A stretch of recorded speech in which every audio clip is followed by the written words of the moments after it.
The intercepted warning. The UNSC Pathfinder drifted silently through the void, its massive hull gleaming under the distant starlight.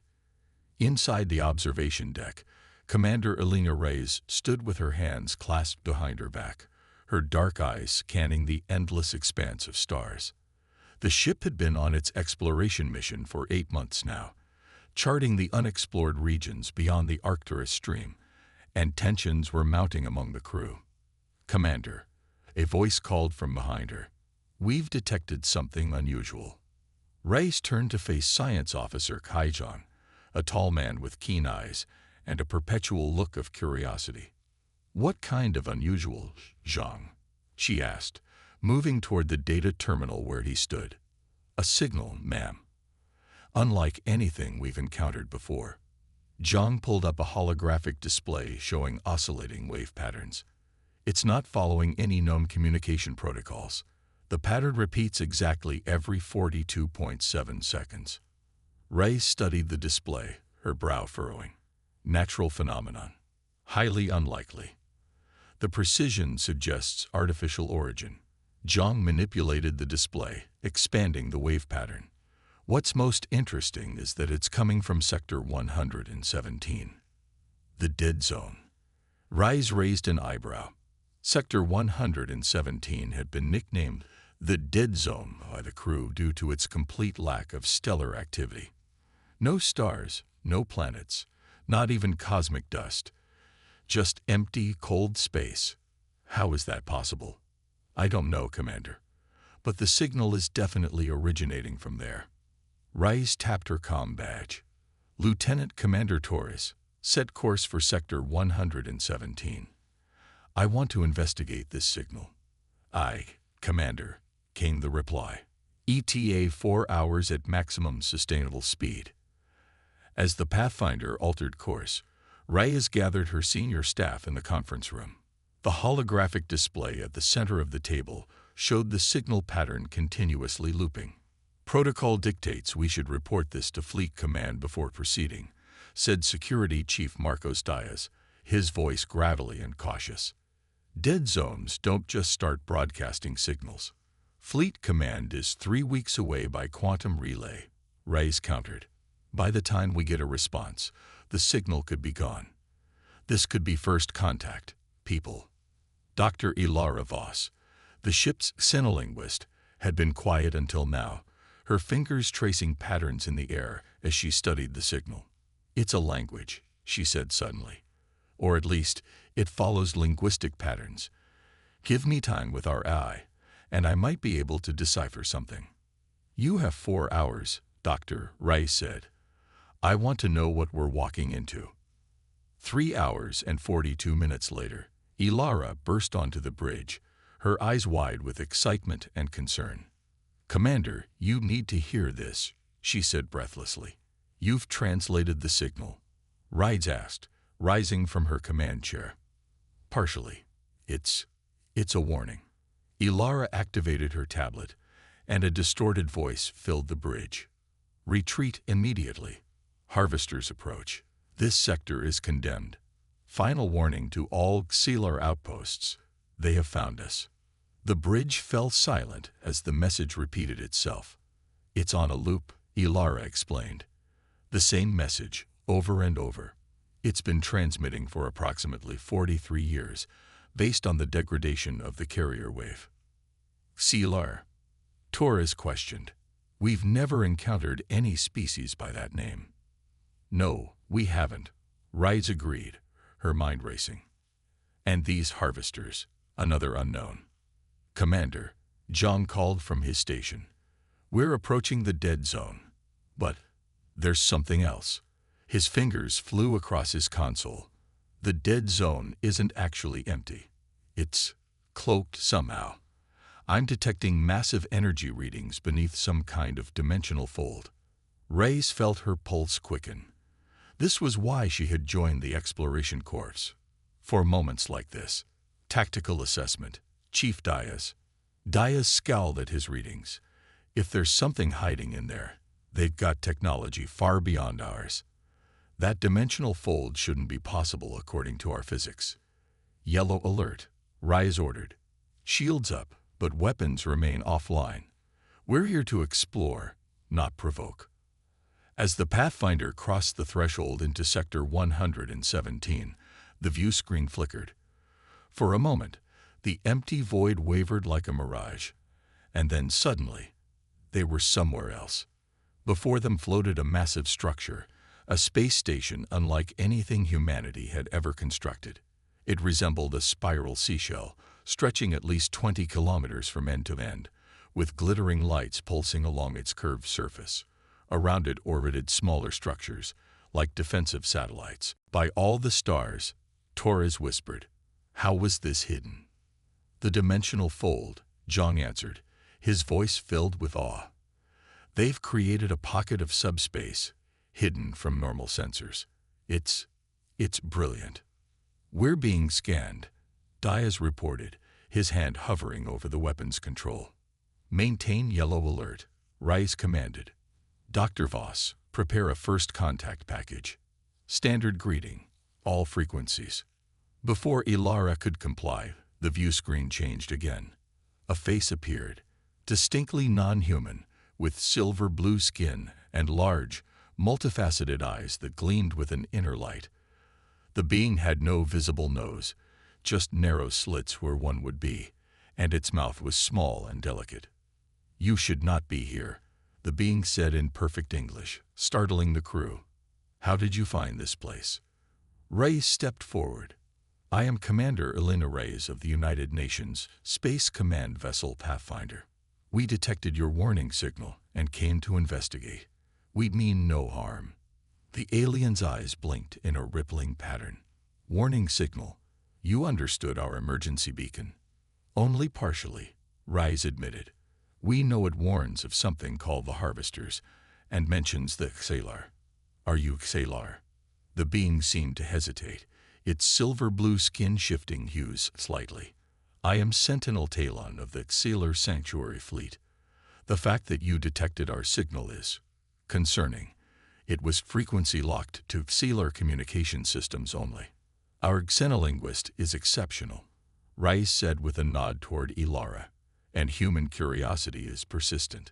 Human, Talon repeated the word as if testing it. We have observed your kind from afar. Your species is young, aggressive, but innovative. Perhaps that is why you found us when none should have. The warning mentioned the Harvesters. Rice pressed. What are they? Talon's skin darkened to a deep blue. They are the reason we hide. The reason we have hidden for centuries. The Harvesters are ancient. They consume civilizations. Not just conquer, consume. They absorb technology, knowledge, even the genetic material of species they encounter. And they never stop hunting. A chill ran down Reyes's spine. And they're hunting you. They have hunted us for over 1,000 of your years. We were once a great civilization, with colonies across 7 star systems. Now we are reduced to hiding in dimensional pockets like this one. Talon's voice grew heavier. The warning you detected was from our last outpost in normal space. It fell 43 years ago. Zhang spoke up from his station. Commander, if I may, their technology is remarkable. The dimensional fold alone represents an advancement beyond anything in human science. Talon seemed to study Zhang with interest. We have focused our evolution on survival. All our technology serves one purpose, to remain hidden from the Harvesters. Yet we found you, Diaz pointed out, suspicion evident in his tone. Yes, Talon acknowledged, his multifaceted eyes shifting to regard the security chief. That is troubling. If you could follow our signal, perhaps the Harvesters. He was interrupted by a shrill alarm from somewhere off-screen. Another Xalar rushed into view, speaking rapidly in their native language. Talon's skin paled to an almost white shade. What's happening? Rice demanded. Talon turned back to the screen, fear evident in his alien features. You have led them to us. The Harvesters, they've detected your ship's approach. They're coming. The bridge erupted into activity as Diaz called for red alert, and Torres began calculating emergency jump coordinates. Wait. Rice held up her hand. Talon, how long do we have? They will arrive within 26 of your hours, the Sealar responded. But it matters not. Once they have found a sanctuary, they will not leave until they have consumed everything. Rice set her jaw, her mind already formulating possibilities. 26 hours is time to prepare, to fight. Talon's eyes blinked in that strange rippling pattern again. Fight. No one fights the harvesters. It is impossible. Nothing is impossible, Rice stated firmly. Humanity has faced extinction-level threats before and survived. We don't give up, and we don't abandon others to their fate. For a long moment, Talon was silent, studying her with those alien eyes. Your confidence is interesting, but misplaced. You know nothing of the harvesters. Then tell us, Rice challenged. Everything you know. Let us help you. Why would you risk yourselves for us? Talon asked, genuine confusion in his voice. Rice smiled grimly. Because that's what humans do. We stand up for those who can't stand alone. Request permission to dock with your station. Sentinel Talon. Let's talk strategy. After a brief consultation with others off-screen, Talon nodded slowly. Permission granted, Commander Rice. Though I fear you have sealed both our fates. As the Pathfinder maneuvered toward the massive spiral station, Rice turned to her crew. I know this isn't what any of you signed up for. If anyone objects to this course of action, speak now. The bridge remained silent. Then Zhang spoke up, a small smile on his face.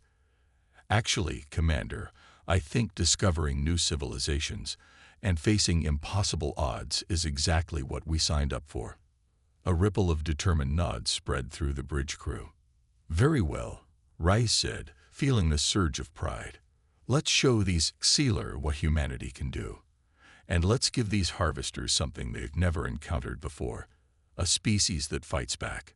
As the Pathfinder docked with the alien station, none of them could know that this chance encounter would change the fate of not one, but two species forever. The clock was ticking. 26 hours until the harvesters arrived. 26 hours to prepare for the impossible. And humanity was just getting started. The human solution. Commander Elena Reyes stood in the central chamber of the Sailor Sanctuary Station, surrounded by the Alien Leadership Council. The room was vast, its ceiling arching hundreds of meters overhead in a perfect spiral that mirrored the station's external structure. The walls pulsed with a soft, blue-green light that seemed to flow like liquid, casting everything in an ethereal glow. You still do not understand what we face, said Elder Malon, the oldest of the Xelar present. Unlike Sentinel Talon, whose skin was a vibrant silver blue, the Elder's skin had faded to a pale shan, his multifaceted eyes dulled with age and despair. The harvesters cannot be defeated. We have tried. For centuries, we tried. Ray stepped forward, undaunted. With respect, Elder, we need to understand exactly what these harvesters are. Not legends or fears. Facts. At a gesture from Malon, the center of the chamber darkened, and a holographic display sprang to life. It showed a fleet of bizarre, asymmetrical vessels, each one different from the others, as if cobbled together from disparate parts. The harvesters are not a species as you understand it, Talon explained. They began as one, perhaps, but now they are a collective. They assimilate the biological and technological distinctiveness of every civilization they encounter. Like a virus, Dr. Ilara Voss suggested, studying the images with fascination. Worse, Malon corrected. A virus merely replicates. The harvesters evolve with each consumption. They learn, adapt, and grow stronger. Their ships incorporate the technology of 1,000 fallen civilizations. The hologram shifted to show close-up images of the creatures themselves. Rice felt her stomach turn. The harvesters were amalgamations, partly organic, partly mechanical, with features that seemed borrowed from dozens of different species. Some had multiple limbs of varying types. Others floated on anti-gravity fields. All had the same dead, mechanical eyes. How do they find their targets? asked Security Chief Diaz, his tactical mind already working. They sense advanced technology, Talon said, particularly quantum communications, faster than light travel, and dimensional manipulations. Our dimensional fold technology has kept us hidden, but your ship's approach disrupted the field enough for them to detect it. Zhang had been quietly analyzing the Xelar data on his tablet. Their ships seem to utilize a form of organic technology. The hull structures aren't uniform or manufactured. They're grown. Correct, Talon acknowledged. And they can repair themselves, evolve mid-battle to counter weapons used against them. Reyes exchanged a glance with her officers. This was worse than they had imagined. You said they've been hunting you for 1,000 years, she said. Why? What makes the Xelar special to them? Elder Malin's skin rippled with what Reyes had learned was the Xelar equivalent of a psi. Our dimensional technology. The ability to create pockets outside normal space-time. It's the one advancement they have never been able to replicate through consumption. They want it desperately. And if they get it, Reyes pressed. Then nowhere in the galaxy would be safe, Malin said simply. They could appear anywhere, at any time, without warning. The implications were staggering. Humanity, still expanding its reach among the stars, would have no defense against such an enemy. 22 hours until they arrive. Diaz reminded them, checking his chronometer. Reyes straightened her shoulders. Then we have 22 hours to prepare a welcome they won't forget. Show me everything you have. Defensive systems, weapons, anything that might help. The Xelar exchanged looks of confusion. We told you, Commander, Talon said. We have hidden, not fought. Our defensive capabilities are minimal. What about the dimensional fold technology itself? Zhang suggested. Could it be weaponized somehow? Elder Malin's eyes widened slightly. Weaponized? No, we never considered. It is for protection, for hiding. Sometimes the best defense is a good offense, Rey said. Lieutenant Commander Torres, contact the Pathfinder. I want our quantum torpedoes and phase cannons modified to work with the Xelar dimensional technology. Commander, Zhang interrupted, excitement building in his voice. I've been studying their fold generators. If we could create a localized fold around the harvester fleet, we could trap them in a pocket dimension. Reyes finished, catching on immediately. Isolate them from normal space. Impossible, Elder Malin declared. The energy requirements would be astronomical. We cannot generate such power. Reyes smiled grimly. Maybe you can't, but the Pathfinder's antimatter reactor combined with your fold generators. That might just do the trick. For the next 18 hours, the combined human and Xelar teams worked feverishly. The Pathfinder's engineering crew, led by Chief Engineer Navarro, integrated their systems with the Xelar technology. It was unorthodox, dangerous, and exactly the kind of innovative thinking humans excelled at. This goes against every safety protocol in the book, Navarro grumbled as she rerouted the ship's main power through jury-rigged Xelar conduits. Noted, Reyes replied. And when we get home, you can file all the complaints you want. But right now, this is our only shot. 4 hours before the harvester's arrival, the combined fleet gathered at the edge of the dimensional pocket. 6 Xelar ships, elegant, spiral-shaped vessels that seemed almost alive, flanked the Pathfinder, which had been modified with Xelar fold generators along its hull. The plan is simple, Reyes addressed the combined crews from the Pathfinder's bridge. We exit the dimensional pocket and immediately deploy the modified fold generators. We only get one shot at this, people. The generators will burn out after a single use at this power level. And if it doesn't work? Diaz asked, always the pragmatist. Then we go to Plan B, Reyes replied. We fight like hell, and make sure the Pathfinder escapes to warn Earth. As the countdown reached 0, the fleet emerged from the dimensional pocket into normal space. Immediately, their sensors detected the harvester fleet, 15 massive vessels of nightmarish design, approaching rapidly. They'd spotted us, Torres reported from Tactical. They're changing course to intercept. Hold position, Rais ordered. Let them come to us. We need them within the field radius. Tense minutes passed as the Harvester fleet approached. On the view screen, Rais could now make out their bizarre, asymmetrical forms, a disturbing collage of stolen technologies from countless civilizations. They're transmitting something, Ilara announced from her station. A harsh, discordant sound filled the bridge, making several crew members wince. Then it resolved into words, or something like words, translated through multiple filters. We are the Harvesters. Your biological and technological distinctiveness will be added to our own. Resistance is futile. You will be consumed. Rais felt a chill run down her spine, but kept her expression neutral.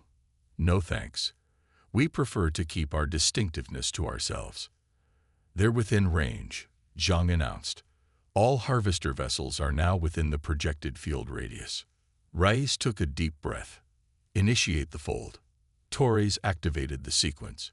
The Pathfinder's engines screamed in protest as they channeled power into the Sailor fold generators. The space around the Harvester fleet began to warp and distort, light bending unnaturally. It's working, Zhang exclaimed. The dimensional fold is forming. On the view screen, they watched as the Harvester fleet seemed to stretch and contort, as if being pulled in impossible directions.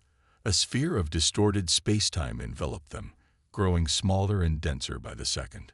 Fold generators at 120% capacity, Torres reported, alarm in her voice. They're going to blow.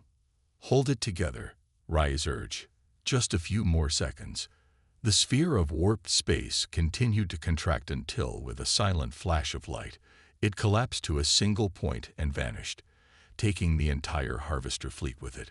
For a moment, the bridge was utterly silent. Did we just create a black hole? Torres asked nervously. Zhang checked his readings. No, not exactly. We created a closed pocket dimension, like the Sailor Sanctuary, but smaller and completely isolated. The Harvesters are trapped inside, with no way to interact with our universe. Forever?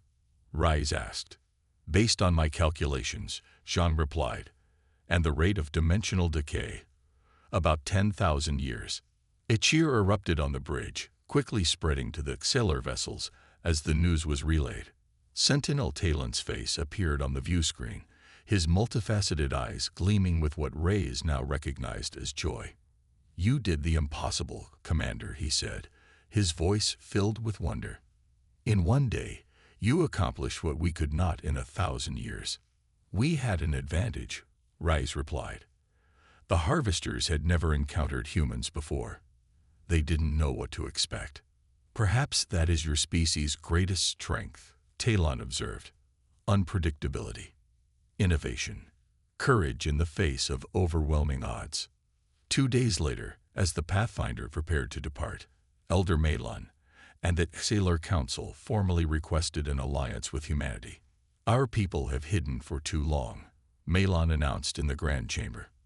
It is time we emerged from the shadows. With the Harvesters contained, we can rebuild our civilization, alongside yours. Rais signed the preliminary agreement on behalf of Earth, knowing that this unexpected first contact would change the course of human history. You realize, Dias said quietly as they walked back to the ship, that we just made humanity a major player in galactic politics overnight. Rais smiled. Not bad for a simple exploration mission. As the Pathfinder disengaged from the Sailor station and set course for Earth, Rais stood on the observation deck, watching as the spiral structure grew smaller in the distance. The signal that had led them here had indeed been a warning, but not for humans. It had been a desperate call from one species to its own kind. By intercepting it, humanity had changed not only the Sailor's fate, but perhaps its own as well. In the vast darkness of space, the UNSC Pathfinder carried home a message of hope. They were not alone in the universe, and sometimes the impossible was just waiting for someone to try.